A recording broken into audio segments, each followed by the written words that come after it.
Have you ever found yourself trying to make a decision that should only take you 30 seconds? What to order, whether to go somewhere, whether to say something to somebody, or just let it go. And instead of an answer, all you're getting back from yourself is static. And suddenly you find yourself asking three people what they think before you'll even admit to yourself what you think. And you find yourself writing messages only to delete them, to rewrite them, to delete them again. Not because the decision to send it is hard, but because some part of you no longer trusts that person making it. That's not indecision. That's the survival loop. And this time it's not protecting your body. It's protecting you from your own judgment. I'm Angela Darling. I help survivors recover from narcissistic abuse. And today I want to talk to you about something almost every survivor struggles with, and almost nobody names correctly. Why trusting yourself can feel completely impossible after narcissistic abuse, even years after the relationship ends, even after you've done all the work to understand what happened to you. Here's what actually happened. In that relationship, your judgment was never allowed just to be yours. If you thought something was wrong, you were often called too sensitive. If you trusted your gut about a person, you were often called paranoid. If you made a decision that they didn't like, well, you were called selfish or reckless, or just plain told that you're not thinking clearly. Over and over, your read on reality got overruled by theirs. Not because you were actually wrong, because being wrong was never actually the point, but being doubted was. Think about what that does over time.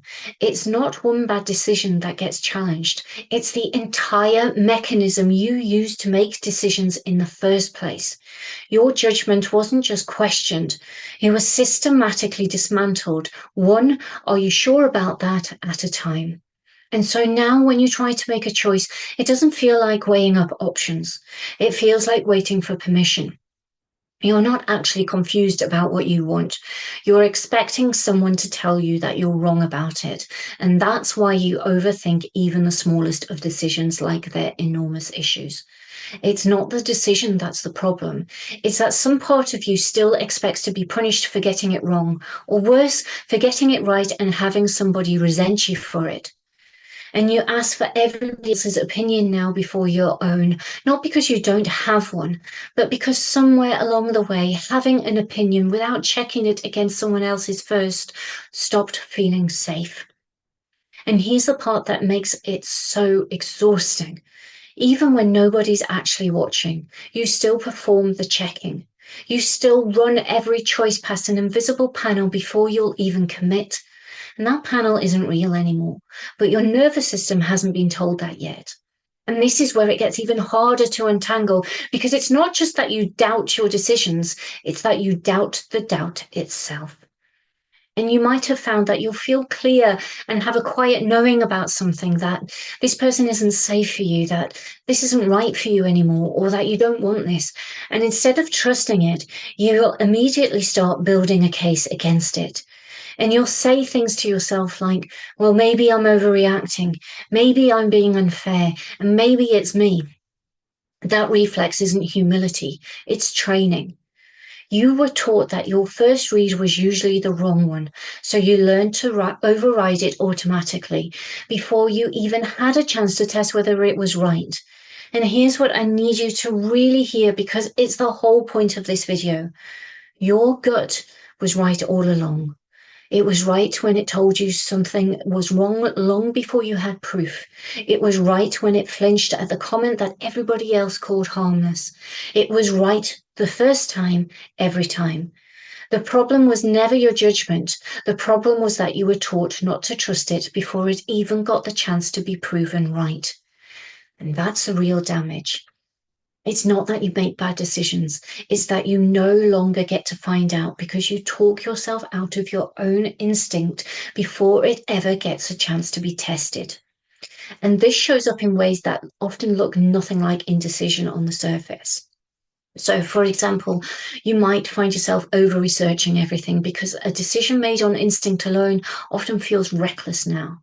Or you find yourself asking for reassurance again and again, not because you didn't hear the answer the first time, but because trusting an answer once has never felt like it's been enough. And so you replay conversations for hours, searching for the moment that you got it wrong, because somewhere along the way, you learned that being wrong wasn't just a mistake, it was dangerous. And here's what almost nobody tells you. This isn't a confidence problem. Confidence is something you build by taking action and watching it go well. This is a trust problem, and trust isn't built by taking more action.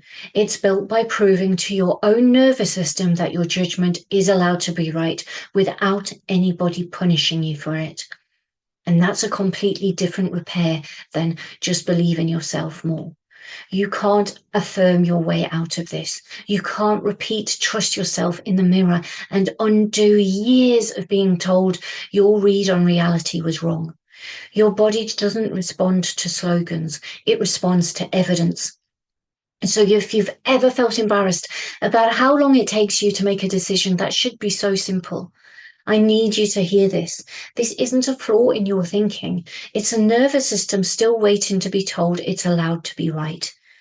For a long time, your judgment came with a price attached. Trust it and you might be punished for it. Doubt it and at least you were prepared. So doubt became the safer option, even when it cost you your own clarity. One day you'll feel that quiet knowing and you'll know to just act on it the way you used to do before anybody else told you not to. One day you'll make a decision and it will just be a decision, not a referendum on your worth. And one day you will be asked by somebody, are you sure? And you won't hear it as an accusation. You'll just hear it as a question. You didn't lose your judgment. You just learned to override it, because overriding it once felt safer than trusting it and being wrong in front of somebody who used to use it against you. That's not broken thinking. That's an adaptation that makes sense once and doesn't have to run your life now. This is exactly the kind of pattern that the sacred coding method exists to work with, because self-trust was never actually the missing ingredient. Evidence was.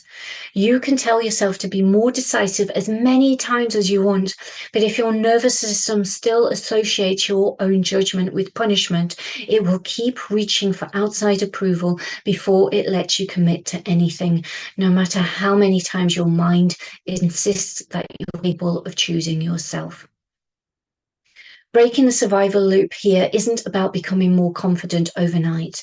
It's about helping your body to collect enough proof that your instincts are allowed to be right and that being wrong sometimes doesn't make you unsafe. That's just how trust actually gets rebuilt, not just by force, but by evidence. So if you're exhausted from second guessing your decisions that should take seconds, I've linked my free masterclass below and where I'll walk you through exactly why your judgment still feels unreliable long after the relationship ended, and how survivors finally learn to trust their own read on things again. And in the next video, I want to talk about something that catches so many survivors off guard. Why you can leave the narcissist completely, go no contact, build a whole new life, and still find yourself grieving. Because once you understand this, you'll stop asking yourself, why do I still miss them? And you'll start asking the question that actually explains, what am I really grieving if it was never really them? Until next time, be gentle with yourself. There is nothing wrong with you. Your gut was right all along. You just weren't allowed to trust it, and that can change.